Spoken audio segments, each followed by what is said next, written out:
On February 24, 2022, thousands of Russian tanks rolled across the Ukrainian border, igniting the largest European conflict since the Second World War.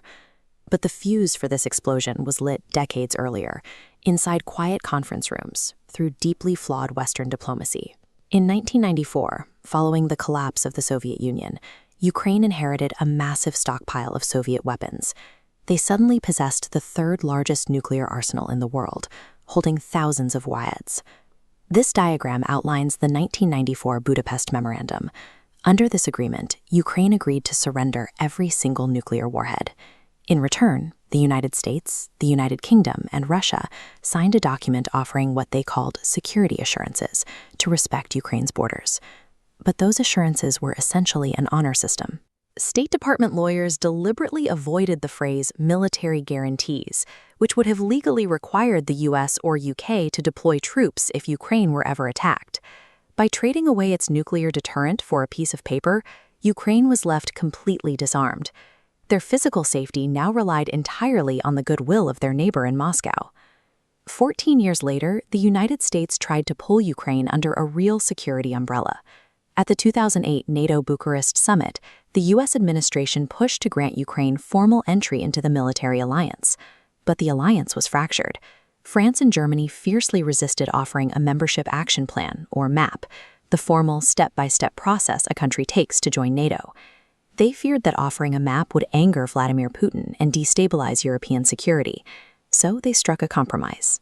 NATO publicly declared that Ukraine would eventually become a member, but they provided no timeline, offered no clear roadmap, and crucially, no Article 5 protection, the foundational pact that states an attack on one member is an attack on all. By disarming Ukraine in 1994 and then teasing NATO membership in 2008 without providing actual protection, Western diplomacy created a highly dangerous geopolitical gray zone. They painted a target on Ukraine's back while actively denying the country a shield. The tension finally snapped in November 2013.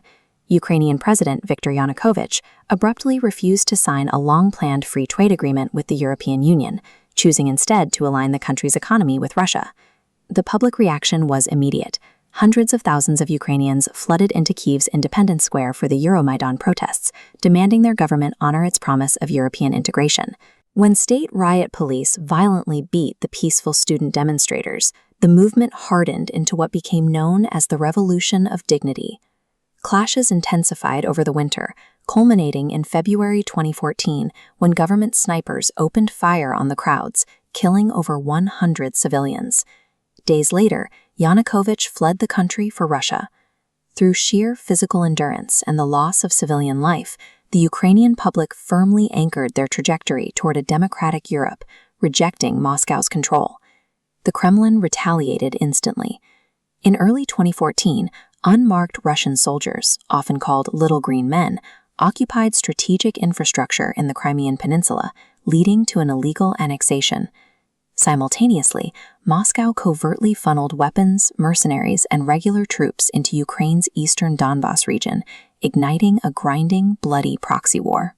Trying to stop the bloodshed, the leaders of France and Germany brokered peace talks between Ukraine and Russia.